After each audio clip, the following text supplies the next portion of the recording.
Bonjour à toutes et à tous. Là, je suis avec des manches de Cora là, que je dois reprendre à zéro parce que le travail n'est pas comme je le veux.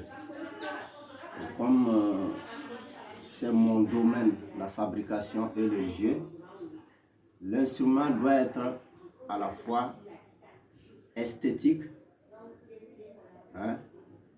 et en même temps sonore, c'est-à-dire le son doit être bien. La caisse de résonance, la qualité doit être bien. Bon, là c'est des remarques pour montrer aux gens dans le domaine du professionnalisme.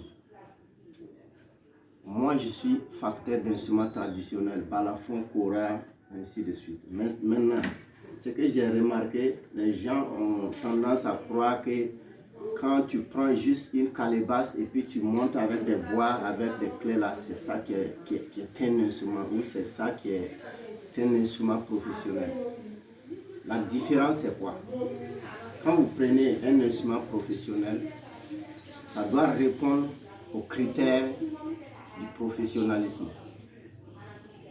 Parce que l'instrument doit répondre aux critères, c'est-à-dire basse, médium, aigu, les trois registres là, ça doit répondre à ça. Souvent je vois des instruments avec des petites calebasses ou ces trucs. Ça veut dire, dans la kora, c'est pas respecté. La kora doit forcément avoir la basse, les médiums et les aigus. Voilà. Donc les clés métalliques, le problème c'est quoi? Quand une corde se casse ici, vous voyez, et que tu as déjà fixé, non seulement il n'y a pas une réserve de réchange de corde. Ça veut dire quand une corde se casse avant ton concert, disons, tu as le concert dans 30 minutes ou 20 minutes même. Moi, il y a eu des fois, je suis allé en compétition comme ça, et puis voilà, une corde s'est cassée. Sur le champ, j'ai réglé en 5 minutes, j'ai ajusté et puis tendre à un degré supérieur pour pouvoir avoir le son net, la note fondamentale. Donc c'est pour dire que si c'est ça, c'est impossible.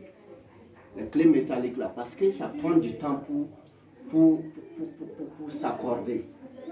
Et là, après ça, les clés, et il y a les barrettes. Comment les barrettes doivent être fixées. C'est très important. Parce que si la barrette est un peu basse, ça dit ça descend sur l'autre corde. Et quand tu joues une corde en haut, ça touche l'autre corde en bas. Ou bien si tu joues la corde en bas, ça touche l'autre.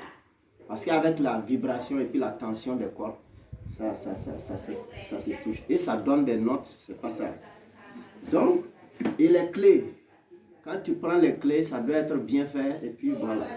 Parce que ça compte dans le son, la sonorisation. Là. Le son de la kora, ça doit être bien sonorisé.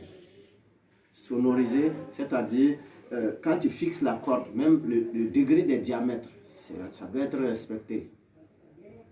Le degré des diamètres là, en fonction du diamétrage, ça dit la grosse corde doit répondre, voilà, ça doit être à sa place. Ok. Là, ça c'est des cordes, c'est des manches de kora que je dois refaire pour une école de musique. En voici la différence. Ça, c'est un manche de réchange, c'est-à-dire l'échantillon, j'appelle ça l'échantillon. J'ai ça depuis des années. Je fais les dimensions en fonction de ça. Même si je pars à l'international, j'envoie cette mesure. Tout de suite, ça répond aux normes. Et les clés, quand vous voyez, sont les bois du balafon, palissandre du Sénégal. Vous voyez comment c'est taillé, c'est fait à la main. J'ai taillé tout ça, les 21 clés, vous voyez. Et même quand tu veux, tu peux visser et ça ne lâche pas. C'est adapté aux manches. Mais quand c'est déjà lissé par la machine, ça ne peut pas. Ça glisse. Ok. Là, c'est une Cora, c'est ma Cora mère. C'est pour vous montrer un peu la différence. Pourquoi je dis ça? Quand je prends ça, je fais ça.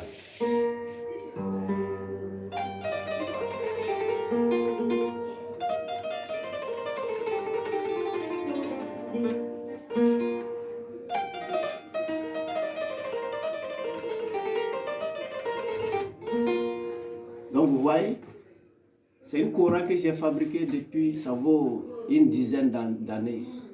Et je l'ai toujours, j'ai voyagé avec ça, c'est là, stable. Je n'ai rien changé dessus parce que je n'ai rien changé. J'ai laissé ça comme ça. C'est pour montrer aux gens, si c'est professionnel, ça doit durer, ça doit... En tout cas, j'ai juste mis ça, j'ai juste mis ça pour... Voilà. C'est un design, un autre design que j'ai mis voilà, pour rendre un peu ça, voilà. Et là, ça c'est le micro. Comment fixer le micro? C'est important. Le micro, ça doit être sur le coussinet. Voilà. Sur lequel le chevalet est reposé. Vous voyez? Et il y a des gens qui montent la Cora d'une manière, et puis bon, le diamétrage des cordes n'est pas respecté. Donc là, c'est pas... Et quand vous voyez une Cora qui n'a pas le coussinet comme ça, avec l'emblème rouge là, c'est pas une Cora. On n'appelle pas ça une Cora. La Cora a forcément le coussinet rouge, sur lequel, comment dirais-je, le chevalet se repose. C'est dans la coutume de la Cora, pour ceux qui n'en savent pas. Voilà. Et donc, pour ceux qui voudront vraiment des détails précis, des cours de Cora ou d'instruments traditionnels, n'hésitez pas à me faire signe. Je suis au 71 15 75 19. Je reprends 71 15 75 19.